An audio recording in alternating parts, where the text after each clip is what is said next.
Simple ka lang pero bakit ang sarap-sarap mo ha, lalo na 'pag mainit ka. Yes, mga palangga, maliban po sa nasanayan po nating pandesal, ay isa din ito sa mga hinahanap ng ating customer sa tuwing umaga. Kaya today's video, ito po yung ating i-share ngayon. Kaya simulan na po natin.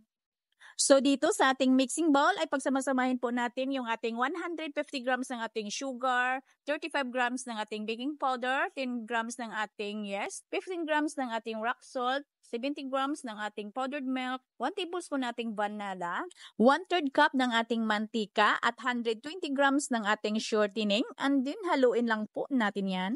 At pagkatapos, ilagay na po natin dito yung 1 1/2 cup ng ating tubig at haluin lang po natin yan. Tunawin lang po natin yung ating mga dry ingredients.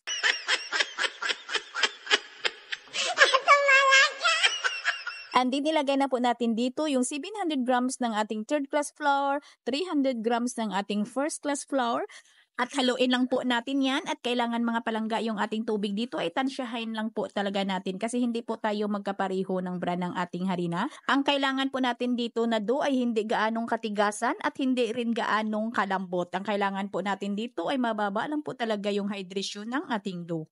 At itong ating dough na ito ay kailangan po ay may mga spiral mixer po tayo o kaya dough roller. Kasi pag masahin po natin ito ng mano-mano ay baka mahirapan po talaga tayo sa pagpakinis nito. Kasi mababa lang po talaga yung hydration ng ating dough. Mahirapan po tayo sa pagmasa ng mano-mano nito.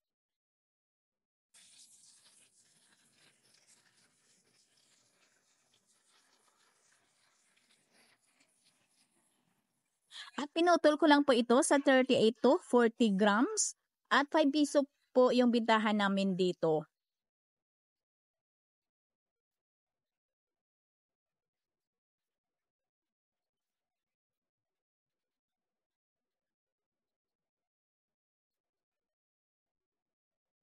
At pagkatapos po ay gumamit lang po ako dito ng mantika. Ipahid lang po natin dito para dumikit talaga yung ating breadcrumbs or yung ating bread powder.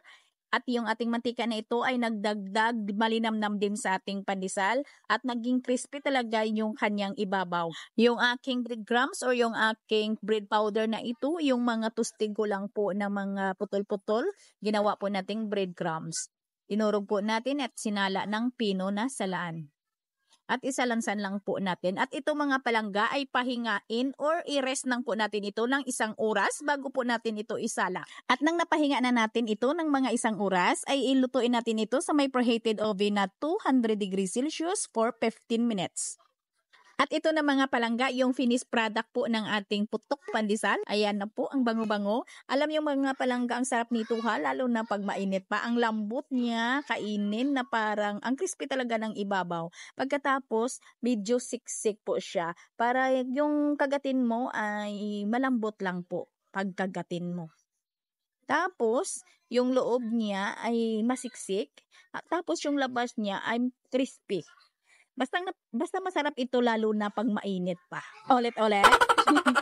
Ayan, sana nagustuhan po ninyo yung video natin for today. Magkita-kita po tayong muli. Sana nadagdagan po natin ang inyong mga recipe ng inyong tinapay. Ito pong inyong kainday. Maraming salamat at bye-bye!